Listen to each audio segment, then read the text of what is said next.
I'm so happy to have you back again this week for Sunday School. This week, we're going to be reading a story about Jesus and what Jesus says we should do when we think about money. But first, before we get started, let's take a look at our altar. As a reminder, altars are special places that we can set up all by ourselves that help us think about God and pray to God. Today, my altar is also going to have some things reflecting our story for today. You can set up your own altar at home. Go ahead and find anything that's really important to you. Maybe you have a picture of someone in your family that you really love, like a cousin, your grandma, grandpa, mom and dad, or sisters. Or you might have a picture of Jesus, Mary, or another saint.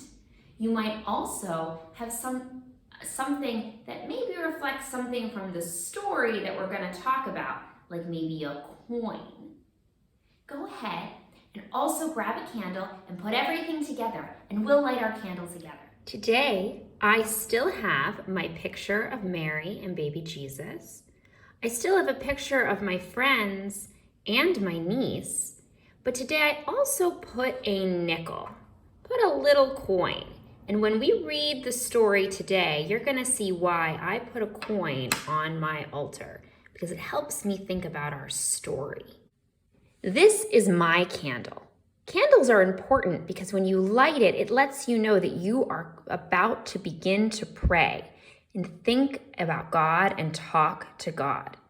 Now, if you have an adult with you, you can have them help you light this candle. Let's light it together.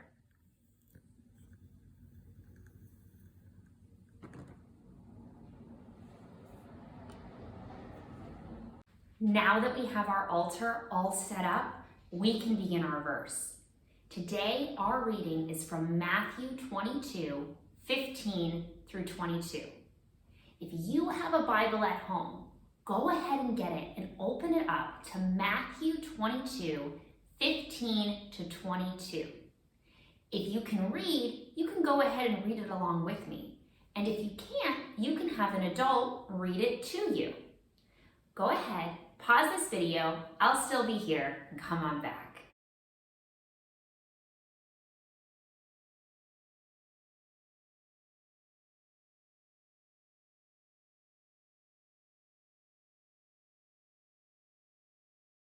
Are you ready?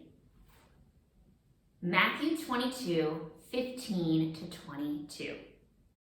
Then the Pharisees went and plotted to entrap him in what he said.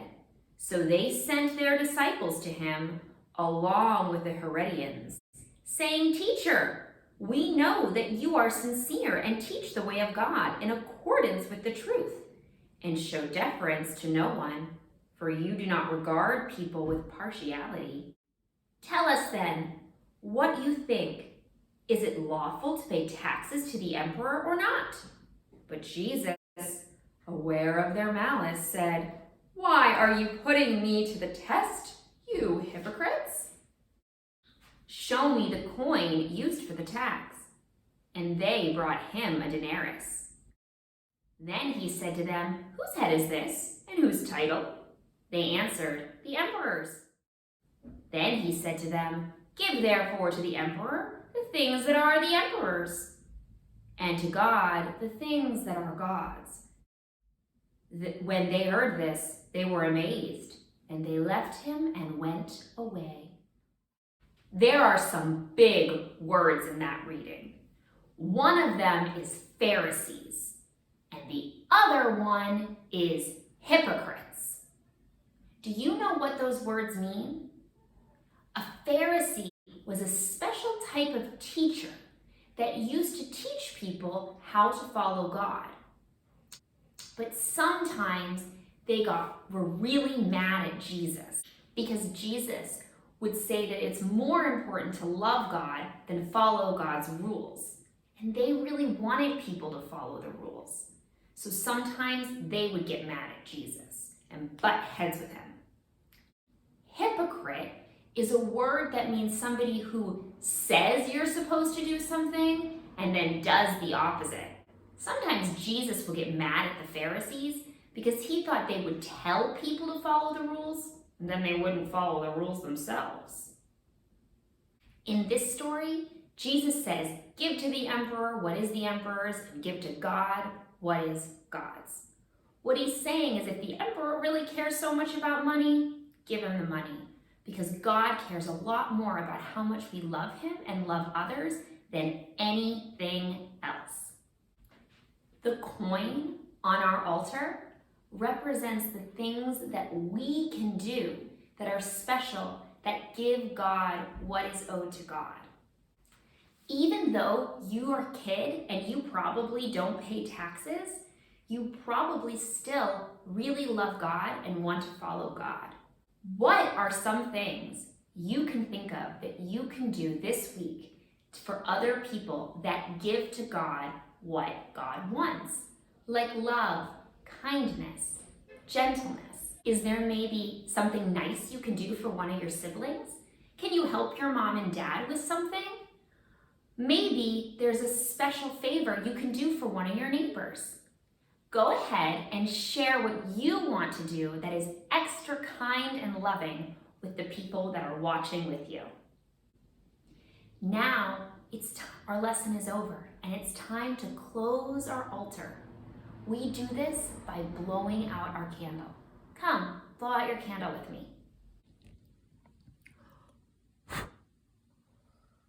I am so excited about the kind things that you are going to be doing this week for the people in your life. I'm also really excited for those of you who I will see on Sunday to hear about the things that you plan on doing. As always, for those I'll see at Good Shepherd on Sunday, I'll see you Sunday. And for everyone else, I'm looking forward to seeing you next week. Bye, have a good week.